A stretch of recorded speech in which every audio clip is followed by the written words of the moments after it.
네, 안녕하십니까. 모두게러즈 시청자 여러분. 오늘 함께 이제 살펴볼 차량은 이제 제가 벼락치기로 공부를 한 건데, 액티언 2세대입니다. 액티언 2세대.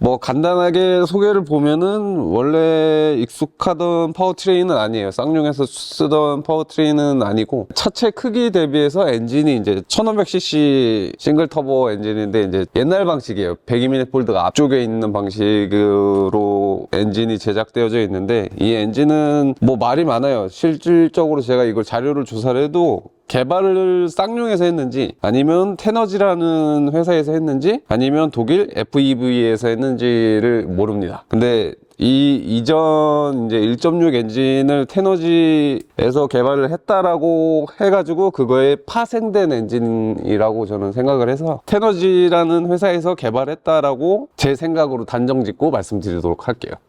테너지라는 회사는 이제 마북연구소 현대자동차 엔진개발 부서에서 이제 근무를 하셨던 최재권 대표님께서 설립하신 회사입니다.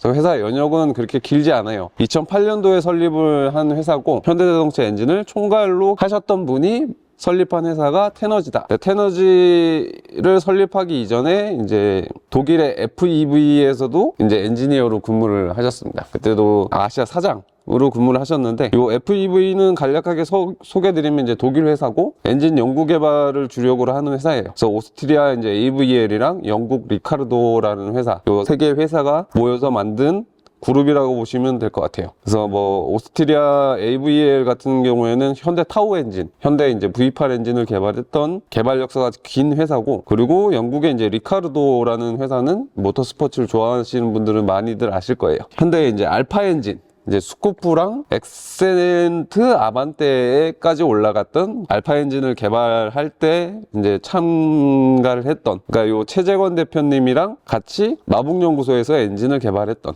요 리카르도라는 회사에도 같이 근무를 하셨다. 그렇게 이제 짧은 역사. 그래서 설립은 2008년. 그리고 설계보다 이제 시험 개발 비용이 높다 보니까 쌍용 자동차에서 일부 외주를 준 걸로, 이제 이건 이제 팩트는 아니에요. 나무 익히니까 이제 믿을 만한 자료는 아닌데, 그렇게 해서 처음에 쌍용 자동차 파워트레인을 개발하셨고, 그 다음에 지금 현존하는 이제 엔진 개발 업체에 세 손가락 안에 들어가는, 역사는 짧지만 굉장히 기술력이 높은 회사라고 볼 수 있는 테너지랑 독일 FEV가 합작을 해서 만든 엔진이다. 이렇게 이제 정리가 되어져 있는데, 제가 육안으로 봤을 때는 이제 좀 올드한 부분이 없지 않아 있어요. 옛날 방식의 이제 배기 행정 시스템이랑 터보 차저가 장착된 방식도 이제 예전 이제 좀 비하는 아니고, 예전 이제 뭐 랜서 에볼루션 4세대나 뭐 스쿠프 터보에서나 보던 방식입니다. 방식이 그렇다는 거고, 뭐 나쁜 점은 이 주행풍의 촉매가 냉각돼서 환경법을 만족시키기가 좀 어려워요. 그래서 현대자동차는 이제 배기 행정을 뒤로 돌렸죠. 주행풍에 이제 이 촉매가 냉각되는 걸 방지하기 위해서 현대차뿐만 아니라 전 세계 모든 글로벌 회사들이 이 배기를 뒤쪽으로 보냈어요. 이제 촉매가 냉각되면 이제 배기 효율도 안 좋고 촉매 효율이 떨어져서 배출가스 저감이 잘 안 된다. 근데 이제 얘는 이제 앞에 있어요. 장점이라고 하면 이제 장점이 없어요, 사실.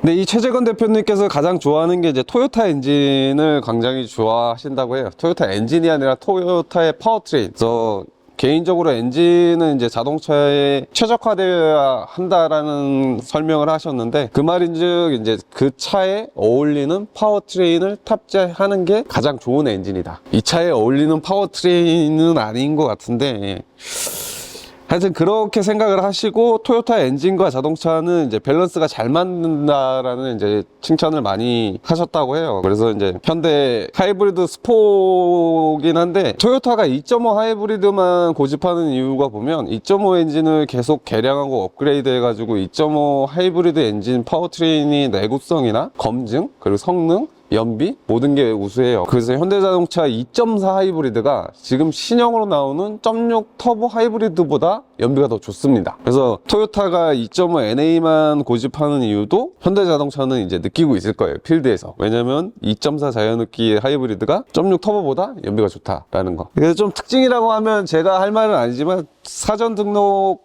이제 예약 대수가 5만 대, 역대적 사전 계약 개수를 기록했죠. 쌍용 자동차 역사상 최대, 최대로 기록을 했고, 이제 썬루프 옵션이 지금은 이 차는 탑재가 안 되는 게 좀 특징이에요. 그게 이제 25년 2월 중으로 이제 썬루프가 올라간다고 하는데, 파노라마 썬루프가 현대자동차 특허가 그때 해제됩니다. 그래서 이제 제 뇌피셜로는 현대자동차의 이제 특허 파노라마 썬루프를 로얄티를 주기 싫다.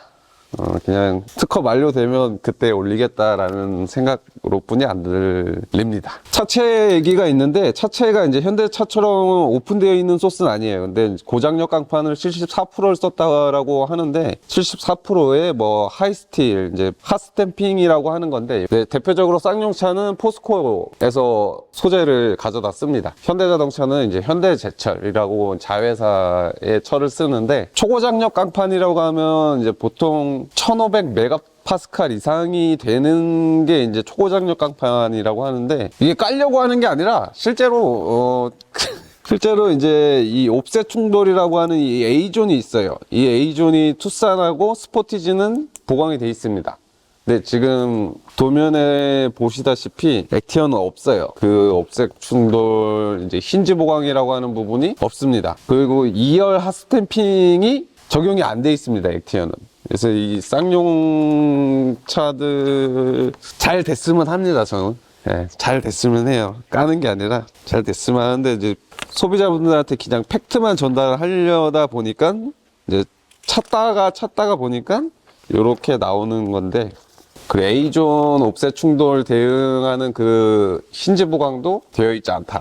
제가 차를 잠깐 떠봤는데 못할 수 있는 이유를 차를 떠서 한번 설명드리도록 할게요. 투싼하고 스포티지의 강점은 요 핫스탬핑이 요렇게 적용되어 있다는 거예요. 근데 지금 쌍용이 이 뒤쪽이 부재라는 얘기입니다. 엔진룸으로 왔는데, 엔진룸에서 이색적인 거는 이제 이 흡기 차직 파이프라고 하는 이게 굉장히 긴 실리콘 호스로 되어 있어요. 실리콘 호스. 독일 3사에서는 지금 문제가 되고 있는 게, 이 고무호스로 해놔서 고무호스 안쪽이 크랙이 가가지고 그게 엔진으로 들어가는 문제가 있는데, 요건 이제 잘 해놓은 것 같아요. 근데 이 실리콘 호스 구간이 너무 길다 보니까 가속할 때 이게 부풀고 감속할 때 이게 줄어드는 그런 현상이 있어요. 그런 현상 때문에 요즘은 요렇게 길게 차직 파이프는 고무로 사용하지 않아요. 대표적으로 이제 BM 벤츠 아우디들은 요 방식을 사용하지 않는데, 요거는 이제 엔진이 뒤로 앞으로 12cm 정도 움직이는데, 그걸 대응하기 위해서 이걸 이 실리콘 호스로 뿐이 할 수 없습니다. 그래서 자꾸 후치형으로 가는 건데, 이 배기가 앞쪽에 있는 거는 단점이 너무 많아요. 이 독일에서 개발했던 건 이제 풀 커버로 돼 있어서 총매가 냉각되는 거를 좀 막아놨었는데, 0.5 직분사 터보로 오면서 그 커버는 간략하게 생략이 된 듯한 느낌이 없잖아 있어요. 그리고 터보가 이제 작죠? 되게 작아요. 근데 작은 이유가 엔진도 작아요. 근데 엔진이나 이 점화 코일 품번이나 이 엔진을 구성하고 있는 구성품의 품번들이 시작하는 게 이제 A175 뭐 이런 식으로 가는데, 요게 이제 벤츠에서 주로 사용하는 이제 품번의 시작 번호가 이런 식이에요. 이제 벤츠 부품을 늘 썼던 게 이제 쌍용이니까, 점화 코일이나 이런 엔진을 구성하고 있는 이 부품들은 제가 봤을 때 내구성은 좋다라고 생각을 해요. 지금 이 심지어 이 점화 코일 같은 경우도 보쉬나 델파이 좀 저렴한 걸 쓴 게 아니라 보고너 거 좀 고가의 점화 코일을 적용해서 사용을 하고 있고, 이게 좋게 포장을 하려고 해도 자꾸 이런 게 보여가지고, 정비성은 굉장히 좋을 것 같아요. 정비성은 굉장히 좋고, 그리고 이런 이제 디테일이 있어요. 오일 필터를 풀었을 때 오일이 흘러넘치지 않게 이렇게 가이드를 해주는 이런 거, 이제 이런 게 약간 토요타 느낌이 없잖아 있어. 정비성이나 이런 것도 신경을 상당히 많이 쓴 부분이고, 그 엔진은 이제 듀얼 VVT 적용해가지고, 이 녀석도 이제 애킨슨 사이클이라 그래서 압축 행정 중에 고의적으로 흡기 밸브를 열어놔서 압축 행정은 짧게 가져가고 폭발행 중은 길게 가져가는 이제 애킨슨 사이클을 적용한 엔진이에요. 그래서 연비가 조금 준수해야 되는데 차가 무거워서 이제 10km 미만. 그래서 이제 엔진은 좋다. 근데 이제 아까 말했듯이 이제 모든 엔진은 그 차량에 올라갔을 때 차와 궁합이 좋아야 이제 좋은 엔진이라고 이제 사람들이 이야기하는데, 요거는 그냥 엔진은 좋다.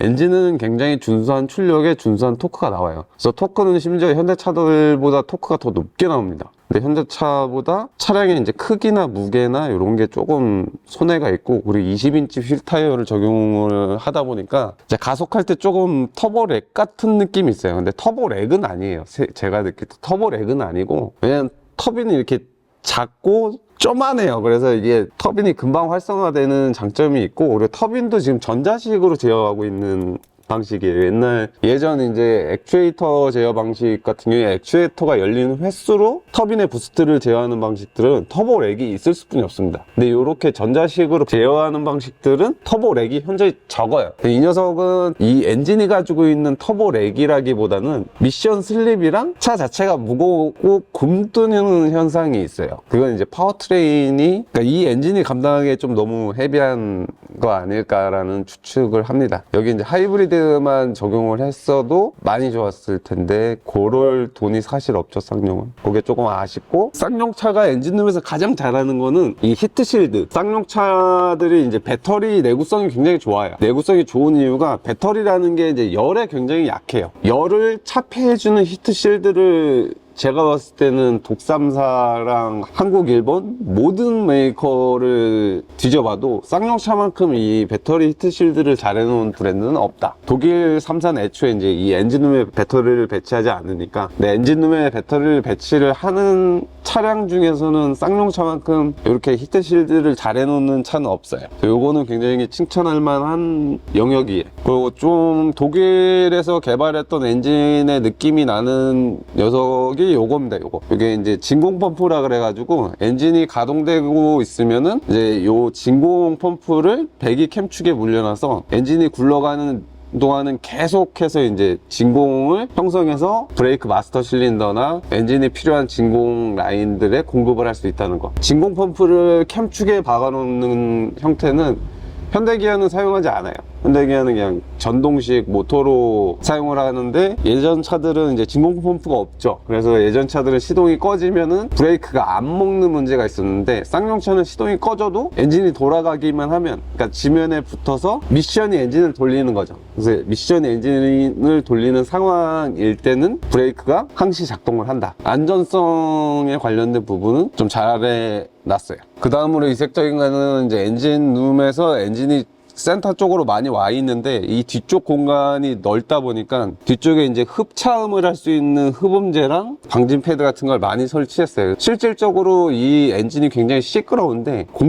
모든 소음을 잡을 때는 공간이 필요한데, 그 공간이 이제 넓다 보니까 소음을 차단하는 능력은 굉장히 좋다. 그 엔진룸이 너무 비약적으로 엔진 대비해서 커요. 그래서 제가 느낄 때 요 엔진이 아닌 다른 파워트레인을 염두에 두고 이 차대를 설계나 개발하지 않았을까라는 생각은 있습니다. 실질적으로 요거 수출형은 2.0 터보가 올라가는 걸로 알고 있어요. 그냥 인터넷에 떠도는 소문인데, 2.0 터보가 올라가도 공간은 많이 남아요. 근데 저렇게 기역자로 꺾이는 이런 부분은 이렇게 보강을 해주는 게 보통 현대차인데, 얘 보강을 안 했어요. 그런 부분은 좀 아쉽고, 휠 타이어 올라가기 전에 살펴볼 건데, 휠 타이어는 이제 20인치 엔진이 많이 힘들 것 같은 세팅인데, 프라이머시 투어 올 시즌. 근데 이 녀석은 안에 스펀지가 적용돼 있어서 노면 소음이나 그런 차폐 능력이 좀 뛰어난 타이어예요. 그래서 쌍용에서는 거의 미쉐린을 잘 안 썼죠. 기존에 이제 좀 상위 트림에서 한두 번 쓰고 안 썼는데, 요즘에 썼고, 그리고 브레이크는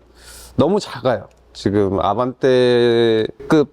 투피스 스틸 피스톤은 좀 넘어하지 않나. 이게, 그리고 20인치의 245 타이어를 사용하는데, 이게 장기적으로 계속 고속에서 브레이크를 밟았을 때 이 브레이크에 대한 안전성이나 내구성, 그리고 신뢰도가 생길지는 조금 의문이에요. 저는 개인적으로 좀 불안한 느낌이 없잖아 있어요. 근데 지금 뭐 하체의 너클 형상이나 사이즈를 봤을 때는 디스크만 키우기에는 또 리스크가 있으니까 안 하지 않을까 그런 느낌이 있어요. 근데 개인적으로 요건 좀 보강을 했으면 좋겠습니다. 예.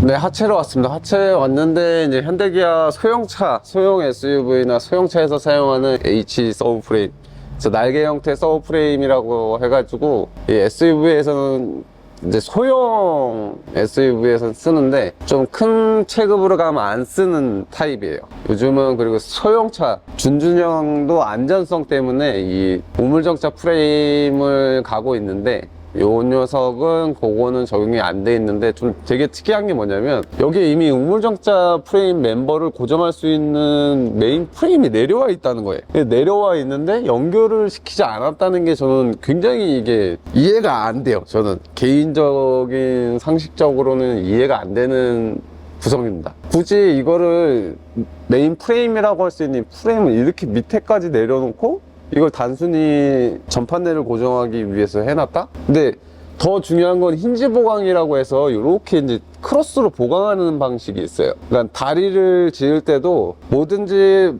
튼튼하게 지으려면 삼각형을 만들면 돼요. 그래서 자동차 레이스에서도 사용되는 롤 케이지는 모든 어떤 부분에서 보든 삼각형 형태를 이뤄요. 그게 강성이 가장 좋으니까. 이런 직선 구간에는 이렇게 삼각형을 만들어주는 게 보통은 정석이에요. 근데 안 만드는 이유는 공간적인 이유랑 간섭, 부품 간의 간섭 때문에 안 만드는 건데 얘는 그걸 만든다고 해서 간섭이 날 여지가 없어요. 그리고 이 우물정차 프레임 멤버를 여기까지 연결 안 할 이유도 없어요. 사실 메인 프레임을 내려놨는데 장착을 안 했다. 근데 현대자동차는 이렇게까지 내려오지가 않고 메인 프레임이 위에 있으면 이 우물정차 프레임을 이렇게 밴딩해서 이런 형태로 가서 무는 방식을 채택을 해요. 그러니까 메인 프레임을 이렇게 내릴 수 있는 공간이나 여유 공간이나 부품 간섭 때문에 얘를 못 내리니까 이제 이 우물정차 프레임을 이렇게 밴딩해서 위로 묶는 형태 그렇게 하는데 얘는 공간도 여유가 있고 뭐 부품 간의 간섭도 없는데 연결 안 해놨어요. 그게 굉장히 좀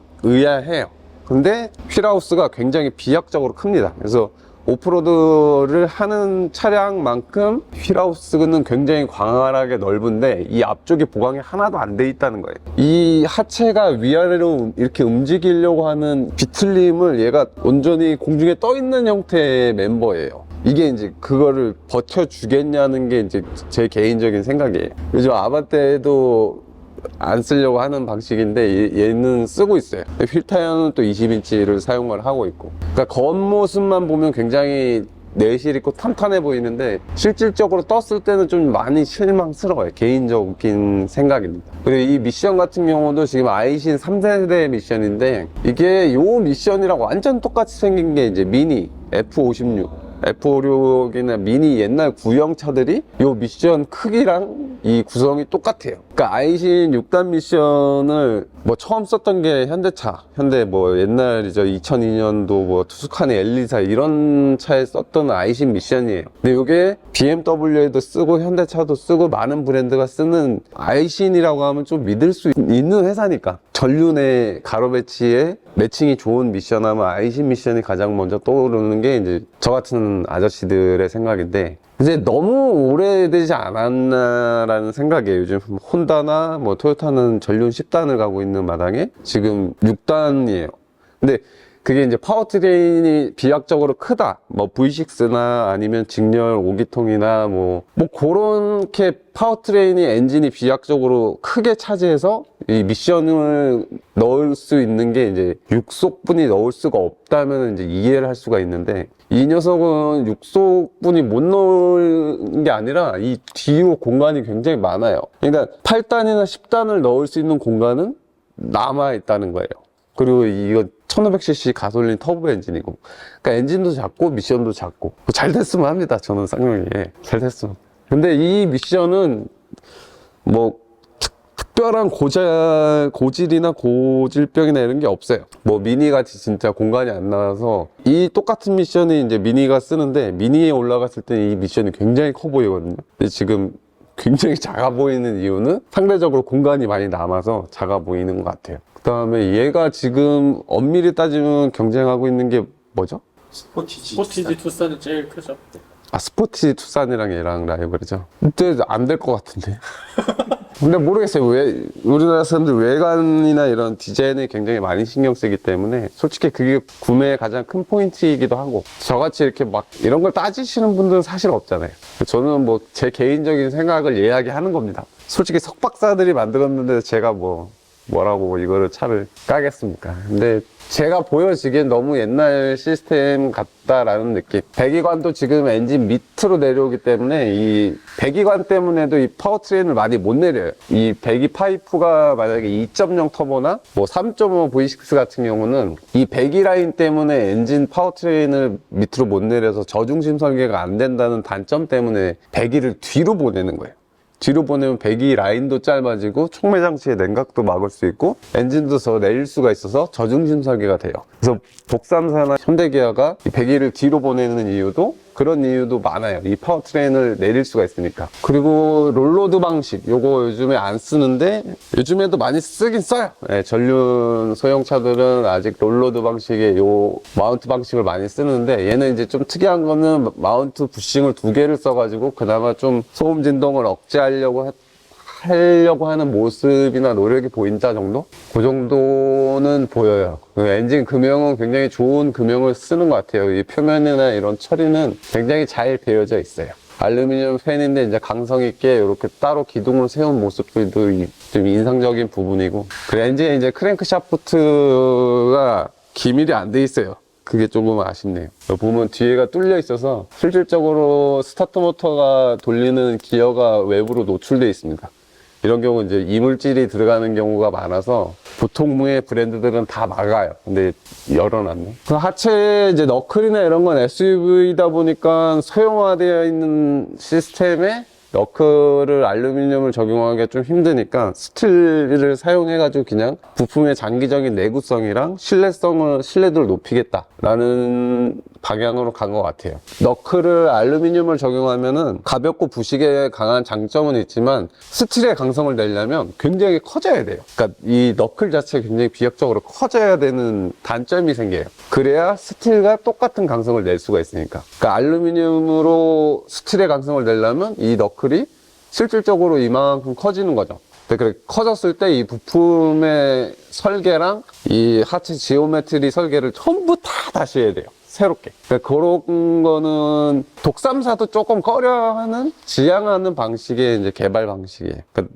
단순히 이 알루미늄 하나 적용하는 게 쉽진 않아요, 메이커에서도. 이게 로암은 스틸. 그러니까 하체는 풀 스틸이에요. 그래서 뭐 경량화나 무슨 안전성이나 무슨 서스펜션의 움직임이나 이런 거보다는 신뢰성, 그러니까 부품의 신뢰성이랑 내구성을 높이는 방향으로 가는, 그러니까 토요타스러운 세팅이에요.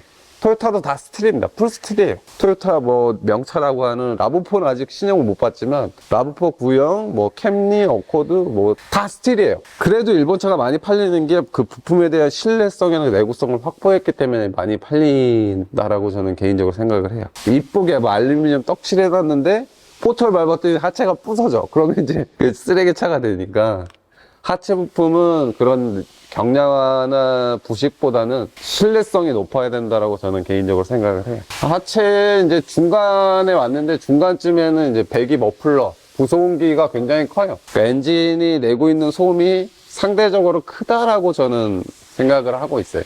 그러니까 부소음기가 이렇게 큰 차들이 드물거든요. 그러니까 이것도 차량 가격을 상승시키는 요인 중에 하나인데, 이 부소음기를 이렇게 크게 했다는 거는 엔진이 가지고 있는 고유의 소리가 조금 크다라는 생각을 하고 있어요. 그리고 언더코팅은 이제 현대기아 차보다는 월등히 잘 되어 있는 거는 사실이에요. 월등히 잘 되어 있는 건 사실인데, 요즘은 현대차는 그냥 풀커버로 덮는 형태로 가는데, 쌍용차 아직까지 이런 부분이 조금 아쉽긴 해요. 이런 데가 다 노출돼 있어요. 네, 뒤로 왔는데 뒤쪽에서 좀 인상적인 거는 없어요. 없는데 연료 탱크가 굉장히 작다. 그래서 보통은 연료 탱크를 이렇게 해서 여기까지 연료 탱크를 쓰는 게 보통 일반적인 브랜드입니다. 일반적인 브랜드들은 연료 탱크를 2군데로 나눠서 쓰는데, 나눠서 쓰게 되면은 이쪽에 이제 모터가 들어가거나 아니면 메인 모터에서 빨아들이는 연료를 보내는 모터를 2개를 달아야 돼요. 근데 보통 원가 절감을 좀 심하게 하는 브랜드들이 이렇게 많이 해요. 왜냐면 연료가 이쪽으로는 아예 안 차기 때문에 연료 모터를 여기에만 설치를 해도 되니까 이렇게 좀 저렴하게 설계하는 차들은 연료 탱크가 이런 형상을 띠고 있는 게 좀 특징입니다. 그래서 여기 빈 공간에다가 차콜 캐니스터겠죠, 이게? 차콜 캐니스터를 장착을 한 모습이 조금 이색적이다. 뒤쪽 멤버는 저희 많이 봤죠. 아반떼 N 에서 많이 봤던 방식으로 이 메인 프레임을 두껍게 설계하면서 메인 프레임에 이 트레일링 암을 갖다 박는 형태. 이 형태는 이제 소형차나 아반떼나 벨로스터 이제에서 많이 봤던 방식들. 근데 보통 대형 SUV 같은 경우는 멤버의 볼륨을 더 키워서 멤버에 갖다 박는 형태로 가죠. 요건 이제 승용 세팅에서 이렇게 많이 가는데 요즘은 해외 SUV들도 이런 형태로 많이 가더라고요. 그게 이제 모듈러 플랫폼을 사용하면서는 이렇게 많이 설계를 해요.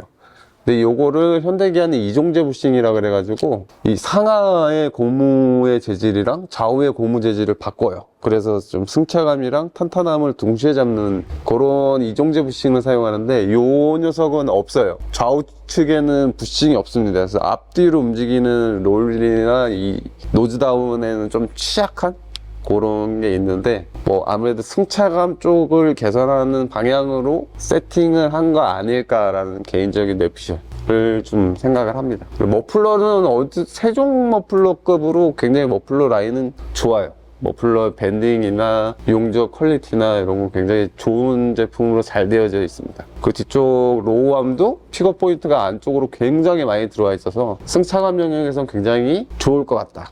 그리고 스프링의 건선도 굉장히 얇아요. 승용차 정도의 스프링 레이트를 가지고 있는 것 같은 모습? 좀 만듦새가 그냥 분들이 보시기에도 좀 뭔가 좀 이제 생뚱맞은 부분이 없지 않아 있어요. 이런데 이제 제가 말했던 삼각형 보강하는 이런 것도 실질적으로 여기 용접이 안 됐어요.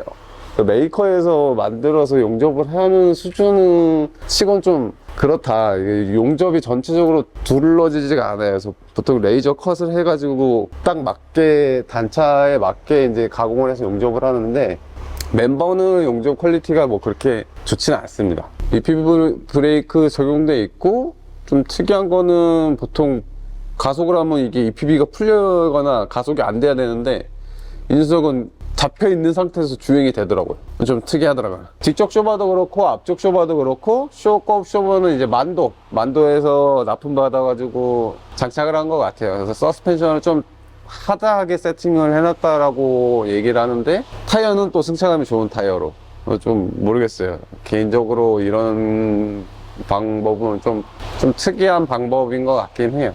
만도 쇼바인데 이제 쇼의 품번을 보면은 토요타랑 품번이 또 똑같아요.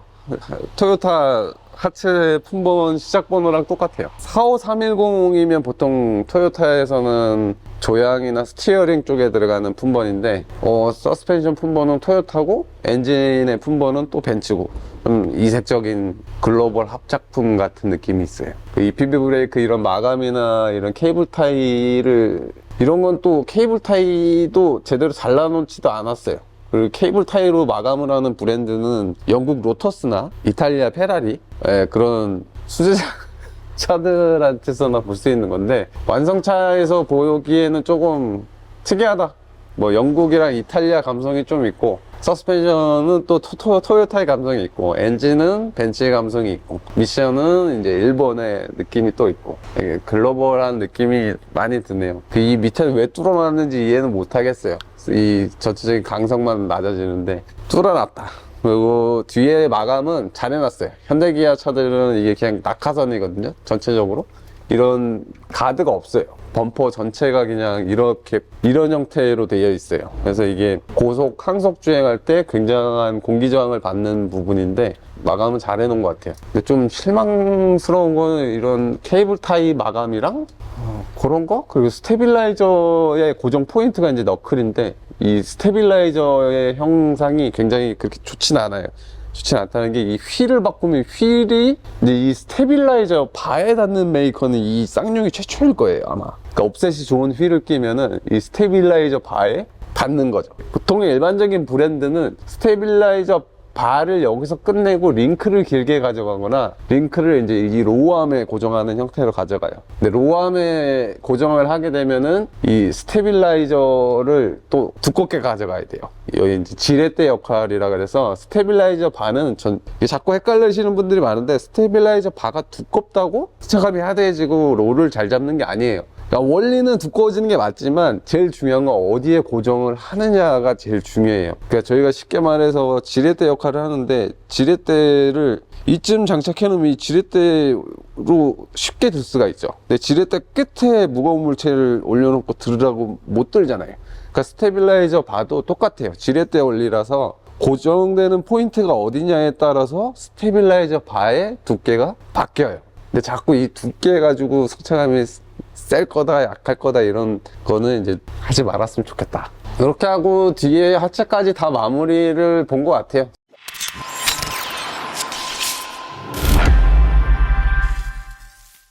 네, 이렇게 액티언 2세대 이제 짧게 살펴봤는데 제가 느낀 개인적인 견해로는 좀 올드한 느낌이 없잖아 있어요. 구성이나 파워트레인이나 미션이나 이런 게 너무 친숙해요. 전 친숙하면 안 되는 새 차잖아요. 근데 좀 너무 친숙하고 좀 앞으로 발전된 수 있는 방향이 여지가 많아요. 공간이 일단 너무 여유롭다 보니까 파워트레인에 대한 선택의 폭은 다양할 것 같아요. 그래서 좀 나아질 수 있는 방향이 있으니까 뭐 기대가 되는 모델이긴 한데 저는 안 살 것 같아요. 일단 저는 그냥 그 가격이면 그냥 투싼을 살 것 같은데, 네, 그렇습니다. 근데 뭐 개인적으로 디자인적인 부분이나 그리고 KGM이라는 이제 쌍용에서 KGM으로 바뀌고 처음 나온 차잖아요. 뭐 나름 이제 많은 신경을 쓴 것 같아요.